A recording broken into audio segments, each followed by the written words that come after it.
Boa noite aos irmãos, também os que vão poder acompanhar depois. Deus possa nos iluminar. Às vezes algumas pessoas pensam assim: vou procurar uma igreja ideal, a igreja que seja melhor para mim. E na cabeça delas traçam uma igreja ideal, de acordo com o que pensam. E aí talvez pense numa igreja perfeita. Será que é possível encontrar uma igreja perfeita? É algo que a gente deve pensar. Não é possível, irmãos. Em todas elas vamos encontrar desafios que são necessários para o crescimento espiritual.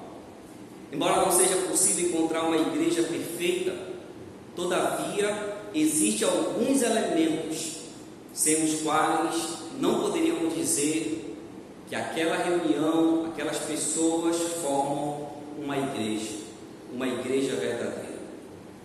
E um dos elementos vitais para isso é termos pessoas salvas.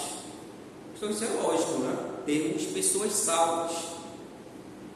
É óbvio, mas se pensarmos de fato, o significado disso não é tão óbvio, porque nem todas as pessoas que se reúnem num templo, elas são salvas. Nem todas as pessoas que estão no recinto religioso estarão no céu. É por isso que nessa noite eu quero convidar você a observar uma igreja diferente, e que nela vamos encontrar este elemento: pessoas salvas. E vamos notar nessa noite alguns pontos importantes para identificarmos quem são essas pessoas salvas. Por isso vamos abrir, irmãos, para a primeira epístola de Paulo aos Tessalonicenses, capítulo 1. É a epístola que começamos a estudar domingo e hoje vamos dar prosseguimento.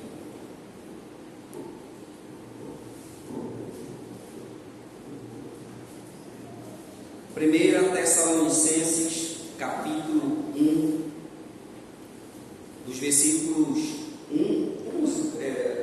o parágrafo é grande, mas é do 1 ao 10, mas vamos dividir essa mensagem em duas. Hoje uma e no próximo domingo outra deste parágrafo. Vamos ler hoje até o versículo 6. 1 Tessalonicenses, capítulo 1, dos versículos 1 ao 6. Diz assim a palavra do Senhor: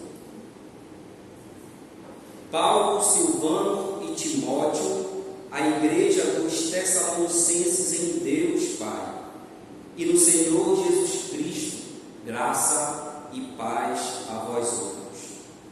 Dando sempre graças a Deus por todos vós, mencionando-vos em nossas orações e sem cessar recordando-nos diante do nosso Deus e Pai, da operosidade da vossa fé, da abnegação do vosso amor e da firmeza da vossa esperança em nosso Senhor Jesus Cristo, reconhecendo, irmãos, amados de Deus, a vossa eleição, porque o nosso Evangelho não chegou até vós tão somente em palavra, mas sobretudo em poder, no Espírito Santo e em plena convicção, assim como sabeis ter sido o nosso procedimento entre vós e por amor de vós. Com efeito, vos tornastes imitadores nossos e do Senhor, tendo recebido a palavra, posto que em meio de muita tribulação, com alegria do Espírito Santo. Senhor Deus Pai, obrigado, Senhor, porque podemos cultuar a Ti livremente, cantar louvores, Te adorar em espírito e em verdade. E também, ó Deus, podemos ser edificados com testemunhos, pessoas que têm confiado em Ti, mesmo enfrentando desafios, mas continuam firmes no Senhor. E obrigado também pela Tua palavra, que a Tua palavra venha falar aos nossos corações nessa noite, para entendermos, ó Deus, que de fato é uma igreja, e esse elemento tão importante que é a salvação, sem o qual, ó Deus, não podemos entender uma igreja verdadeira.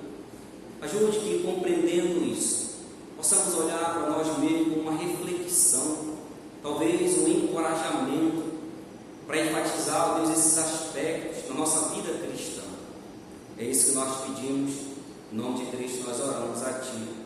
Amém. Irmãos, o salvo em Jesus, ele permanece fiel, mesmo na adversidade. Nós vamos ver nessa noite alguns aspectos importantes da verdadeira salvação.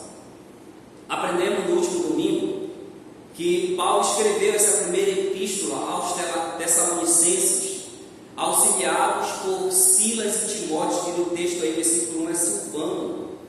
Eles juntos auxiliaram Paulo e Paulo escreveu esta epístola. Poderíamos dizer, irmãos, que primeiro aos Tessalonicenses é uma carta de alívio. Por quê, né? Porque Paulo estava muito preocupado com o estado espiritual dessa igreja.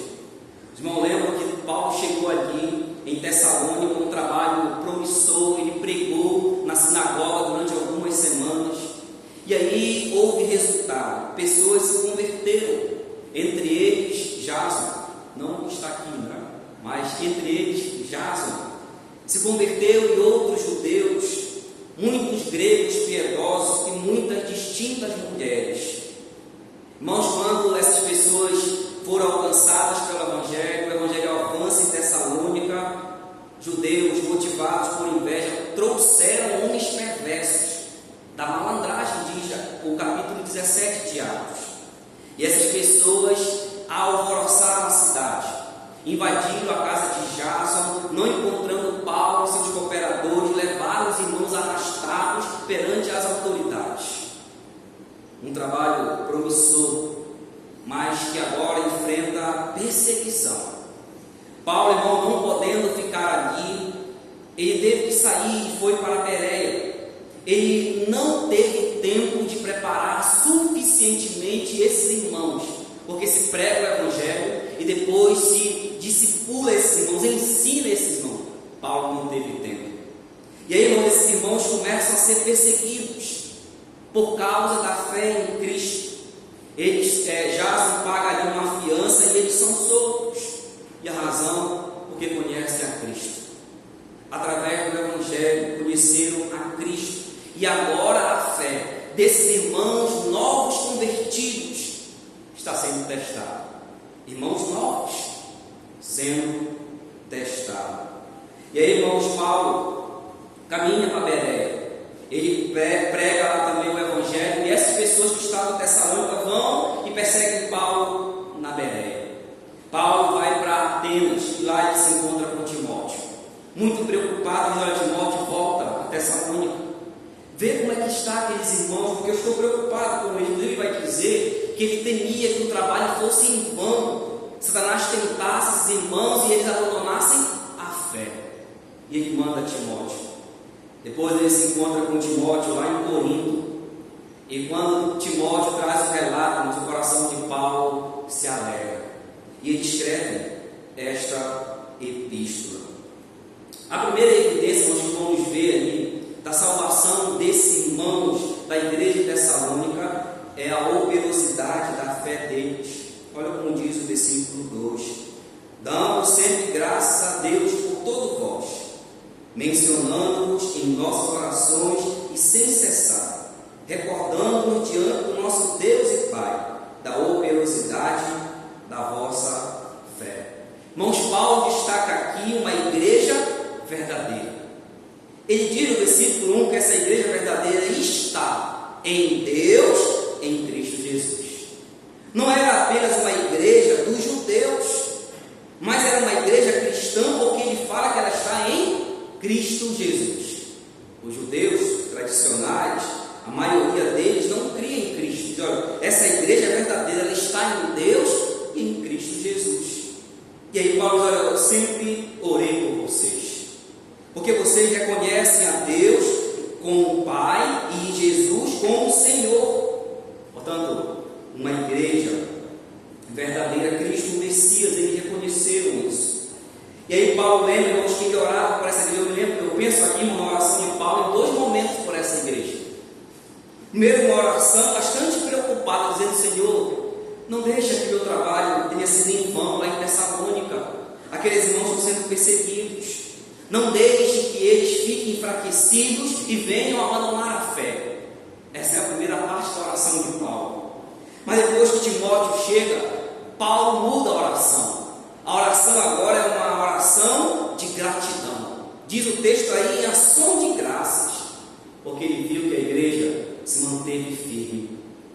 De certa forma, isso surpreendeu o apóstolo Paulo, porque era uma igreja recém-construída, instituída, vamos dizer assim.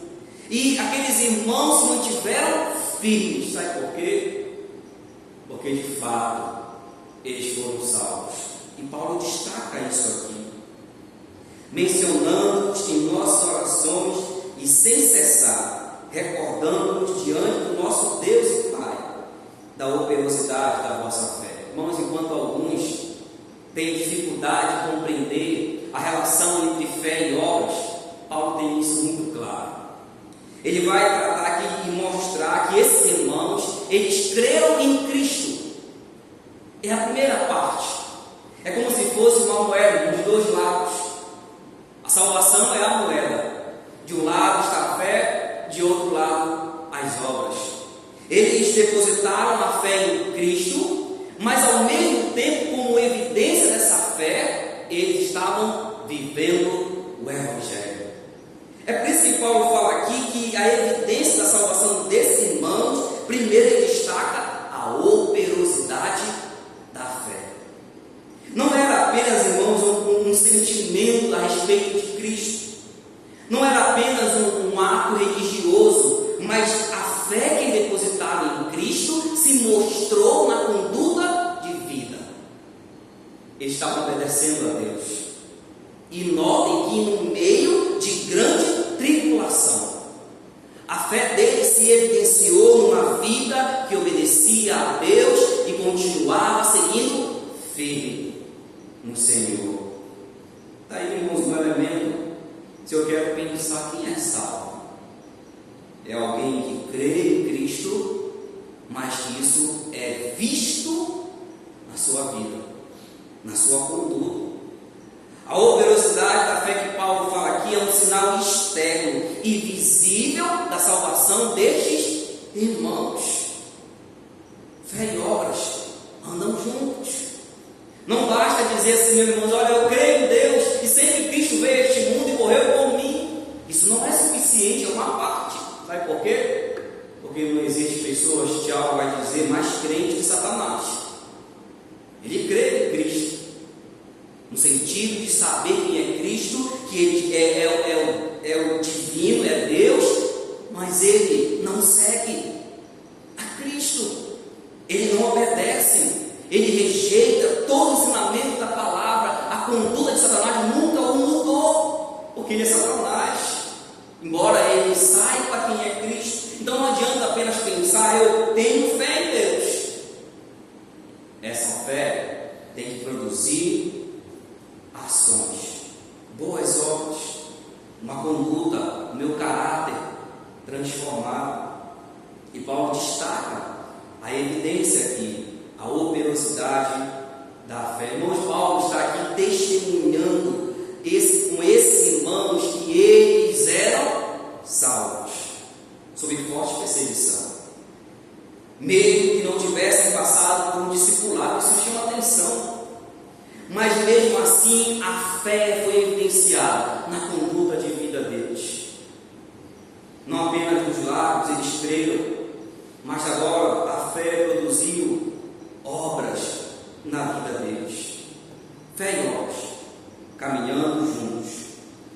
Fé produz obediência, obediência evidencia a fé.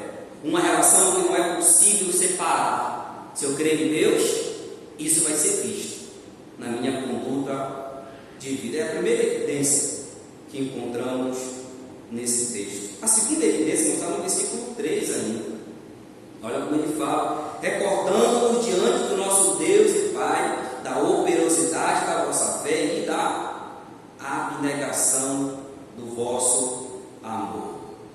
Quando falamos de amor, nós lembramos de duas direções deste amor. Primeiro, a direção que a gente chama de direção vertical, o amor entre eu e Deus, Deus e eu. Porque se Deus me amou e me alcançou com este amor, e Ele que é amor, isso vai ser refletido na minha relação de amor horizontal entre o meu próximo. Então, quando eu falo de amor, eu tenho que pensar nessas duas direções. A direção vertical, a minha relação com Deus, que é básica, e isso se reflete na minha relação com o próximo. Paulo diz aqui, irmãos, que esses irmãos, eles tinham um amor abnegado. E esse termo chama muita atenção, o termo abnegado, porque denota algo árduo, cansativo, envolve suor e fadiga, envolve o cansaço que decorre da utilização de todas as energias em prol do outro. Em outras palavras, o amor que esses irmãos tinham por Deus e pelo outro era um amor prático, não era sentimento. Era um amor que era abnegado, onde havia o maior esforço possível para ajudar e cuidar do outro. Era um amor abnegado no sentido de que a devoção deles por Deus era tão grande que estavam dispostos a tudo por Cristo Jesus. Eles amavam a Cristo e amavam os seus irmãos. Portanto, havia aqui uma afeição de um cuidado altruísta de um pelo outro, assim como completa devoção a Deus, reflexo de que eles foram alcançados pelo amor de Deus, uma evidência da salvação. Amor prático.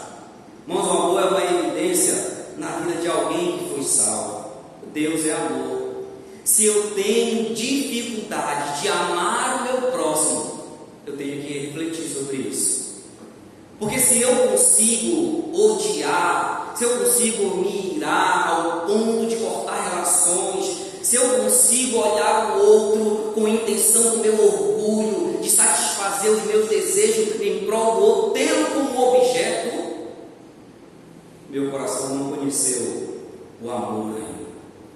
Porque o amor de Deus, ele me muda e me leva a amar o próximo, de maneira que eu considero o outro como maior do que eu, mesmo que socialmente eu possa ter alguma condição.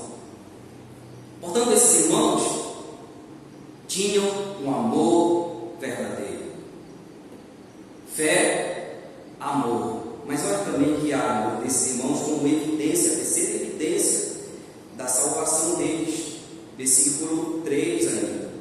Recordando diante do nosso Deus e Pai da operosidade da vossa fé, da abnegação do vosso amor e da firmeza da vossa esperança. Irmãos, a imagem aqui é a seguinte: esses irmãos estavam sendo perseguidos grandemente, mas eles mantinham o olhar em Cristo. O que ajudava eles a suportar a perseguição era o olhar em Cristo. Eles continuavam caminhando, sendo atingidos, sendo perseguidos, mas eu vou me encontrar com o meu Senhor. Eu continuo indo, caminhando, seguindo em frente, porque eu vou me encontrar com o meu Senhor. Então o que eu sofro aqui, eu posso suportar. Essa era a esperança que esses irmãos tinham. Eu lembro, irmãos, de uma frase do Dr. Russell Shedd. Inclusive eu tive a alegria de tê-lo como professor. Ele diz o seguinte, abre aspas: somos soldados de Jesus caminhando em uma guerra. Nessa guerra somos atingidos. Às vezes nós perdemos braços, pernas, perdemos a visão, temos perdas, mas continuamos a caminhar em frente, pois triunfo, e a irmã até falou aqui dos seus desafios, das suas lutas. Triunfo não é a ausência de desafios, mas há uma certeza, é a nossa esperança, que mesmo tendo perdas, desafios, nós estaremos lá, vamos nos encontrar com o Senhor. Isso é caminhar em triunfo, porque o caminho para me encontrar com o Senhor, disse o seu chefe. Eu lembro isso também, irmãos, como um parto às mulheres. Eu nunca tive filho, logicamente, né? E as mulheres, por exemplo, no parto natural, é uma dor terrível. Eu posso imaginar isso. É uma dor terrível, os ossos vão estalando quando está próximo da gestação de a criança vir. Mas sabe por que elas prosseguem no parto natural lutando, mesmo com dor, quase que insuportável. Sabe por quê? Porque elas querem ver os filhinhos nos braços. Elas querem ver. E quando o médico tira e dá para elas, cessa toda a dor. E elas se alegram e dizem assim: valeu a pena, porque é o fruto do meu amor aqui comigo. Eu comparo isso, irmãos, com o que os irmãos aqui de Tessalônica. Eu passo dor, passo sofrimento, mas eu vou caminhando, porque sabe qual é a minha alegria? Que eu vou me encontrar com o Senhor, Ele está voltando. E se Ele está voltando, eu continuo firme, eu passo desafios, sou perseguido ideologicamente, há problemas, há luta contra o pecado, eu sofro, mas continuo firme no Senhor, suporto. A palavra que Ele usa aí, irmãos, é firmeza da vossa esperança. É aquele que suporta não apenas mera resignação, mas mantém viva a esperança, capaz de suportar qualquer coisa a caminho do alvo de glória, que é o encontro com o Senhor. Foi um grande desafio para esses irmãos, mas Paulo destacou aqui, irmãos, algo que ele sempre gosta de destacar nas suas cartas: a tríplice virtudes cristãs: a fé, o amor e a esperança.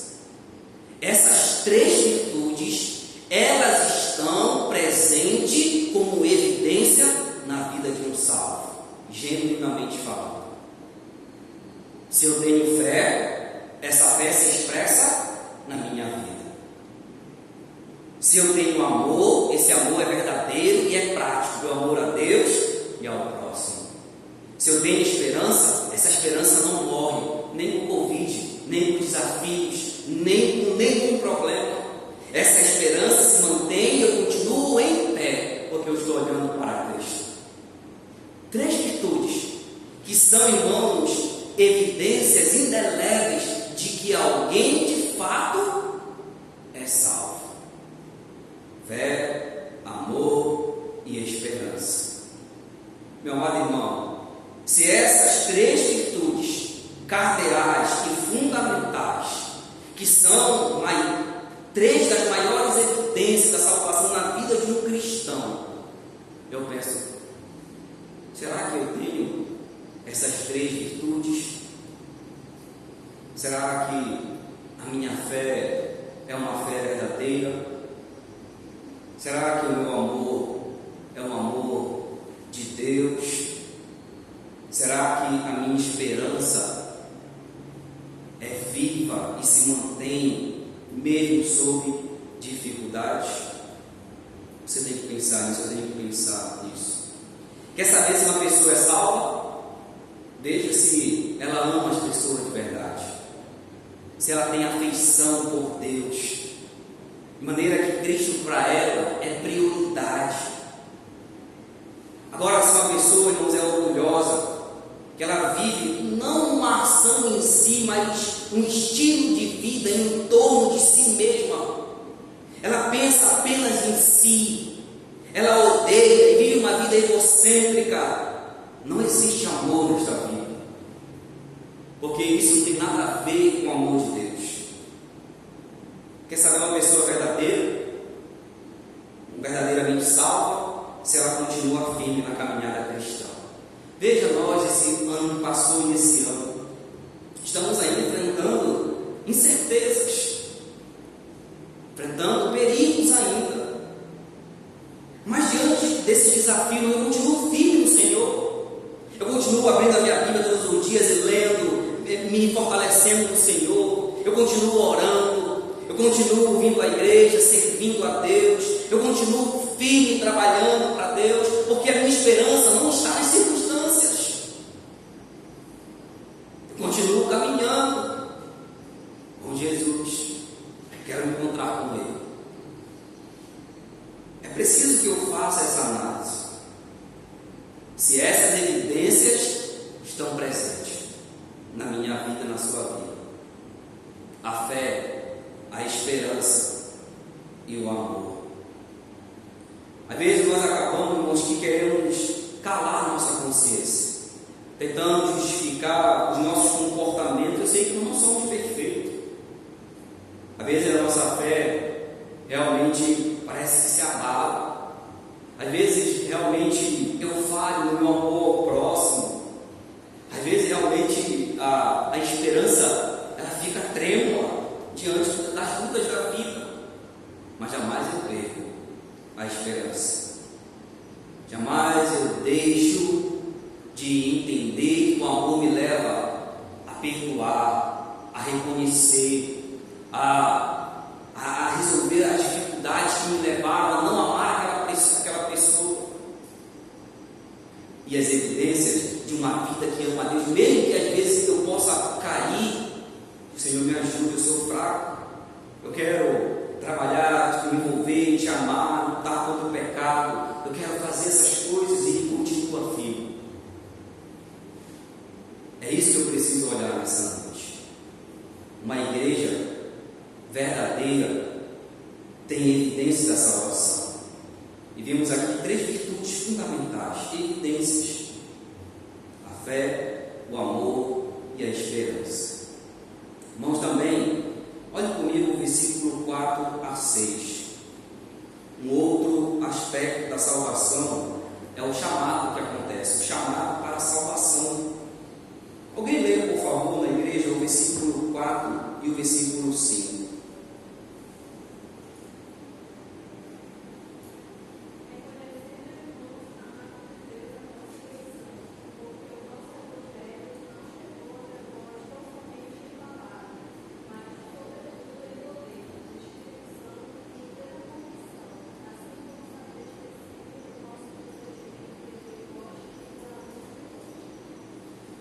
Note aqui, irmãos, que Paulo vai falar agora do chamado desses irmãos para a salvação.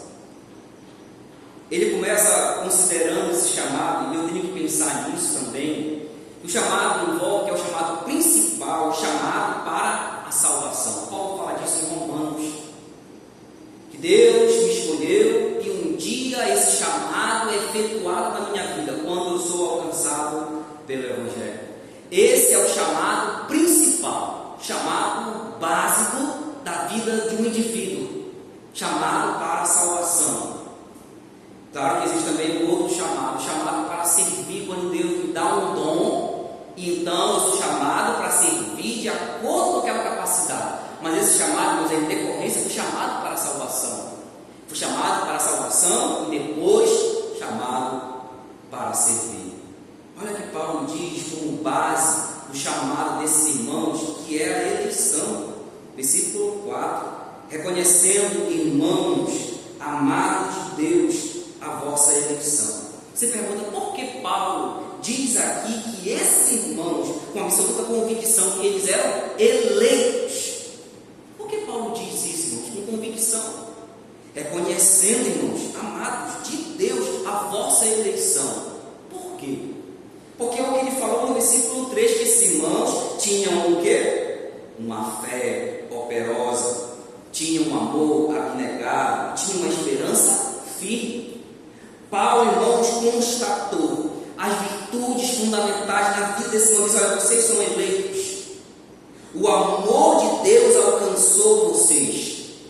E vocês, por causa que esse amor alcançou vocês, vocês são eleitos. Um dia foram chamados para a salvação. Quem será chamado para a salvação? Os eleitos. Você pergunta, pastor, mas quem são os eleitos? Não sei. A gente precisa continuar pregando o Evangelho. Mas quando alguém é alcançado por esse Evangelho, nós podemos perceber evidências de que essa pessoa foi chamada para a salvação. Irmãos, é fato na Bíblia, mesmo que essa doutrina da eleição é difícil de compreendermos. A gente entra em várias dúvidas em relação a ela, e a gente pensa algumas coisas até às vezes equivocadas de Deus, mas fato é uma doutrina bíblica, está nas Escrituras de maneira explícita. Deus escolheu antes da fundação do mundo. E notem que a eleição de Deus não é pelo fato de ele ser onisciente, ver todas as coisas. Ele viu lá na frente e viu que alguém iria se converter e aí ele escolheu. Não, é o contrário. A eleição diz respeito a uma escolha que Deus fez antes que nós existíssemos, antes de haver em nós qualquer ato. A escolha de Deus produziu em mim a entrega. É o que Paulo vai dizer aqui. A escolha de Deus produz em mim uma resposta à eleição que Ele fez da sua vida, da minha vida. Antes que houvesse qualquer influência humana, irmão, Deus olhou para você e para mim e disse: olha, não há nenhum motivo para mim te escolher e te amar. Pelo contrário, eu e você merecemos ir para o inferno. Não há nada em você que me leve a escolher. Portanto, a escolha não é por mérito, não tem nada a ver com isso, mas com um ato soberano de Deus em Cristo de nos tirar da perdição eterna. Paulo fala disso: eu reconheço que vocês são eleitos de Deus. Paulo reconheceu. Foram chamados, irmãos, para a salvação dos irmãos lá em Tessalônica. Paulo percebeu a conduta deles e soube, irmãos, uma forte provação. É até interessante isso. Quer ver um eleito e tem que dar aprovação. Porque às vezes a gente fica com dificuldade de entender: ah, pastor, eu sofro tantos desafios. Está aí, irmãos, no meio para mim ver realmente como é a minha reação frente aos desafios. Me mantenho no Senhor, mesmo diante de provas, e esses irmãos se mantiveram. Então Paulo conclui: eleitos de Deus. Tanto que ele usa a palavra aí no versículo de número 4, reconhecendo irmãos. Paulo chama ele de irmãos. Paulo usa essa palavra aqui uns 21 vezes, tanto em 1 Tessalonicenses quanto em 2, dizendo: olha, nós estamos na mesma família, a família de Deus, nós somos irmãos. Paulo se coloca na mesma posição que eles, como alguém alcançado pelo amor de Deus, portanto, da família de Deus, pelo amor de Cristo, provado na cruz do Calvário. Essa escolha, essa eleição, depende de Deus, não do valor das pessoas. Deus chamou e chama e tem chamado para a salvação. Mas um outro ponto, irmão, desse chamado é a forma como esse chamado acontece. Olha comigo o versículo 5 que Paulo vai falar dessa forma, porque ele está explicando: nosso evangelho não chegou até vós tão somente em palavra, mas sobretudo em poder, no Espírito Santo e em plena convicção, assim como sabeis ter sido nosso procedimento entre vós e por amor de vós. Mas como foi que aconteceu esse chamado desses irmãos? Qual foi a forma que Deus utilizou para que esses irmãos eleitos fossem chamados para a salvação? Qual foi a forma? Pregação do Evangelho. Paulo chegou em Tessalônica e pregou o Evangelho, a pregação genuína. Quando é que alguém vai se converter, irmãos? Quando ouvir o Evangelho. Quando os eleitos não se manifestam? Quando o Evangelho for pregado a essa pessoa. Ela precisa ouvir o Evangelho. É a forma que Deus utiliza, é a forma que Ele faz para chamar para a salvação. Paulo até fala isso em 1 e 2 Coríntios. Diz: olha, para os homens, a forma como Deus chama é loucura. A mensagem da cruz é loucura para os que se perdem, mas para os que são salvos é glória a Deus, é louvor. Veja, irmãos, eu prego o Evangelho. Eu não tenho capacidade de converter ninguém. Eu prego o Evangelho como ele é. Eu não preciso abaixar o Evangelho, diminuir o Evangelho, misturar o Evangelho. Eu preciso pregar o Evangelho. Porque quando ele é pregado, os eleitos se levantarão como resposta à pregação do Evangelho. Foi assim que Paulo fez em todos os lugares. Em Tessalônica, e nota, irmãos, como é que esse Evangelho chega, diz aí, né? Porque o nosso Evangelho não chegou até vós tão somente em palavra, não era a palavra de Paulo, mas sobretudo no poder do Espírito Santo. Notem aqui, irmãos, que a pregação do Evangelho, ela é feita na atuação do Espírito Santo, tanto na vida do pregador, quanto no coração dos ouvintes. ele trabalha ao mesmo tempo. Por isso que Paulo fala em Romanos 1,16: o Evangelho é o poder de Deus para a salvação. Então o Evangelho é pregado, o Espírito Santo atua no pregador e atua nos corações que estão ouvindo, de maneira que os eleitos possam se levantar. São salvos. A forma que Deus chama para a salvação é a pregação do Evangelho. Eu fui até vocês, eu preguei o verdadeiro Evangelho. A mensagem é digna, a mensagem é de Deus. E também o instrumento que Deus mandou para vocês, no caso ele e a sua comitiva, Silas e Timóteo, eram pessoas de Deus. O instrumento usado pelo Espírito Santo, a mensagem de Deus, e eles foram chamados para a salvação. O Evangelho, irmãos, olha que ele fala no início do versículo 5, porque o nosso Evangelho. Paulo não está dizendo que o Evangelho aqui é dele, que se originou nele, que Paulo é dono do Evangelho, não tem nada a ver com isso. Está dizendo assim, olha, o Evangelho que eu fui comissionado a pregar é Cristo. O Evangelho é ele. E esse Evangelho foi me dar a responsabilidade de pregar. Por isso ele chama de nosso, porque tanto ele como seus ouvintes precisaram do Evangelho. Paulo precisou do Evangelho para conhecer a Cristo. Cristo mesmo evangelizou Paulo. Quando ele estava no caminho de Damasco, Cristo encontrou ele e resgatou. Ele disse: olha, eu sou o Evangelho, eu sou o Messias, falou a Paulo. Então, irmãos, o chamado acontece com uma forma como ele acontece: pregação do Evangelho. E notem, por fim, irmãos, o propósito do chamado. Olha o versículo de número 6. A base do chamado é a eleição. A forma como esse chamado acontece é a pregação. E o propósito desse chamado, olha aqui no versículo 6: com efeito, vos tornastes imitadores nossos e do Senhor, tendo recebido a palavra, posto que em meio de muita tribulação, com a alegria do Espírito Santo. Irmãos, qual é o propósito pelo qual sou chamado por Deus para a salvação? Através da pregação do Evangelho. Qual é?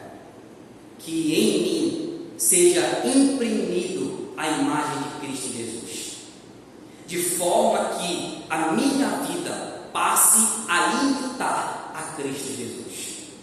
É claro que ele vai falar aqui de maneira específica da imitação em relação ao sofrimento. Ele vai mostrar que quando a pessoa foi alcançada pelo Evangelho de fato, quando ela sofre, ela pode se alegrar, porque ela pode olhar para Cristo. Cristo sofreu, mas ele cumpriu perfeitamente a missão que Deus lhe deu. Foi o nosso resgate. E aí eles viram de maneira mais próxima a eles o apóstolo Paulo. O apóstolo Paulo chegou em Tessalônica pregando o Evangelho, sobre os desafios enfrentados. Paulo sempre esteve alegre, mesmo sob forte perseguição. Irmãos, a alegria, o fruto do Espírito, estava presente na vida de Paulo, mesmo em sofrimento. Você lembra que quando ele foi preso, ele e Silas, lá por volta da noite, alta noite, ele começa a cantar na prisão. Fico imaginando os outros que estavam presos, esse homem não regula bem da cabeça, porque ele está preso. Aqui está cantando louvores ao seu Deus. Portanto, esses irmãos aqui olharam para Cristo e viram em Paulo o exemplo de que eles poderiam imitar a Cristo, olhando Paulo, que era imitador de Cristo. Portanto, a gente tem aqui alguma geração de imitadores. Paulo imitava a Cristo e os irmãos de Tessalônica imitavam a Paulo, que imitava a Cristo Jesus. Eu quero dizer com isso, irmãos, é o texto aqui. Eu posso levar alguém a imitar a Cristo Jesus. Se eu estou imitando a Cristo, eu posso conduzir alguém pelo meu comportamento e conduta a chegar a Cristo, a imitar ao Senhor Jesus com a forma como eu vivo a vida. E de maneira específica aqui, nós quando enfrentamos sofrimento, como é que eu reajo? Pense nas pessoas que convivem com você, que não são cristãs, quando você está sofrendo. desafio? Será que eu fico falando coisas contra Deus? Dizendo, por que, Senhor, isso comigo? E já não basta os meus desafios. E aí eu fico falando coisas para Deus como se em mim não operasse Ele através daquele desafio. Ele está me modelando, isso deveria produzir em mim a alegria de dizer, Senhor, obrigado pelos desafios, porque me faz. Ele não falou aqui, tenho certeza que eu conheço a história dela, de tantas lutas, anos de desafio, ela está cada vez mais forte. Era o seu esforço. Sabe por quê? Porque as lutas e os desafios em Cristo nos fortalecem. Eu vi até um comentário que ela fez nas redes sociais, dizendo que vive um dia de cada vez no Senhor. As lutas não me fazem me aproximar mais do Senhor, me fazem me fortalecer. Eu não fico blasfemando e ficando triste por isso, eu me alegro em Deus. Foi isso que aconteceu com os crentes em Tessalônica. Estavam sofrendo, perseguidos, arrastados aos tribunais por causa da fé. Eles disseram, olha, o que adianta ser crente? Eu conheci agora Jesus Cristo agora, estou sofrendo já, vou deixá-lo. Que aí eu passo a não sofrer mais. Mas eles permaneceram firmes no Senhor. Irmãos, esses são os passos lógicos do chamado de Deus para a sua vida e para a minha vida. A base é a eleição. Só será chamado aquele que foi eleito. Mas eu não sei quem é. Deus está pregando a mensagem. A igreja que Cristo deixou na terra pregando o Evangelho. O Evangelho está sendo pregado. Inclusive nós temos um propósito aqui no último domingo do mês de pregarmos o Evangelho. Para ver se levantam eleitos, convertidos pelo Espírito Santo. E eu preciso refletir nesse propósito. Será que de fato Deus me chamou? Um dia, você lembra quando você ouviu o Evangelho pela primeira vez? Eu me lembro. Quando eu ouvi o Evangelho, não quando eu era criança, porque eu tomei uma decisão com 7 anos, mas eu acredito que eu não era cristão, não. Mas quando eu era adolescente, eu ouvi o Evangelho. Chegando em casa, mas eu entrei no meu quarto e comecei a falar, Senhor, eu não presto. Eu não sou salvo, eu estou perdido e preciso de Cristo Jesus. Quando eu tinha 15 para 16 anos, e eu cresci na igreja, fui apresentado ainda criança, recém-nascida, mas eu entendi ao longo de ouvir, eu estava na igreja sempre, isso foi importante, que eu não era um convertido. Mas um dia eu ouvi essa palavra, você lembra desse dia? Foi a maior alegria que eu senti na vida. A partir daquele ponto, a minha vida mudou, a sua vida mudou. E aquela alegria nos inundou o nosso ser. Sabe por quê? Porque o amor de Deus preencheu a nossa vida. E aí eu passei a caminhar junto com o Senhor. Só que acontece que às vezes a nossa caminhada cristã, os tantos anos caminhando, e eu não pegando as armas espirituais, não utilizando, eu vou me enfraquecendo. Vou enfraquecendo, sabe, essa alegria de estar em Cristo, daquele dia quando eu fui chamado, que vai diminuindo se eu não cuidar disso. Aí vem os problemas, as dificuldades, aí eu me entristeço, entro em problemas psicológicos e outras coisas mais, e começo a me afastar de Deus, esquecendo da alegria que é estar em Cristo Jesus. Você lembra quando você ouviu o Evangelho? A pregação foi feita, talvez você chorou, talvez você veio na frente, talvez você levantou a mão dizendo, eu me entrego a Cristo. E respondemos ao chamado do Senhor. Eu preciso continuar. Se de fato eu fui chamado, se de fato eu sou eleito, se de fato eu ouvir a mensagem do Evangelho, isso vai produzir em mim mudanças. Nós vimos nessa noite. E o cristão permanece fiel em qualquer circunstância, mesmo na adversidade. mesmo na adversidade. E vimos aqui, irmãos, evidências dessa salvação: operosidade da fé, abnegação do amor e firmeza da esperança em Cristo.